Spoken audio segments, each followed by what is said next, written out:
Hi everyone, in today's I'm going to explain to you how to stream on TikTok on PC.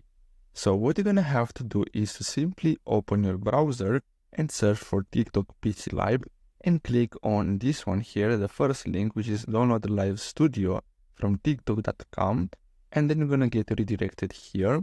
And then what you're going to have to do is to simply click on Free Download for Windows, and basically you're gonna have to install this software, and then you can simply go live using this their official live software. And basically, if you scroll down here, you can see that there are a few questions. So as you can see, what is Live Studio? So TikTok Live Studio is the official live tool for Windows users. So as you can see, there is not a Mac OS version. So as you can see, currently only supports Windows. So only Windows users can go live from their PC. And as you can see, is TikTok Live Studio available to all creators? So all live creators can go live on Live Studio if they meet the access requirements.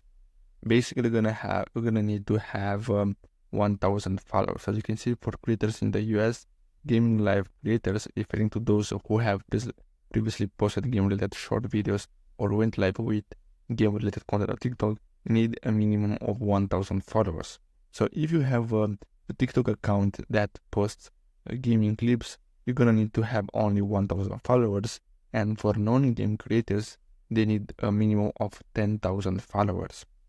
So as you can see, for creators outside of the US, a minimum of 1,000 followers is required. And now, how do I get access to TikTok Live Studio? So you can find the download page and just on the profile list here on the right side, download TikTok Live Studio latest version, and simply start Live Studio and log into your TikTok account. And basically that's how you can go live on TikTok from PC. And you're gonna have access to your chat. You can see live data, so you can see how many diamonds, how many gifters, total viewers, and everything. So all you have to do is simply press start live and stop live, and that's all. So I really hope you found this video helpful. Don't forget to like and subscribe, and I'll see you in the next video. Thanks for watching.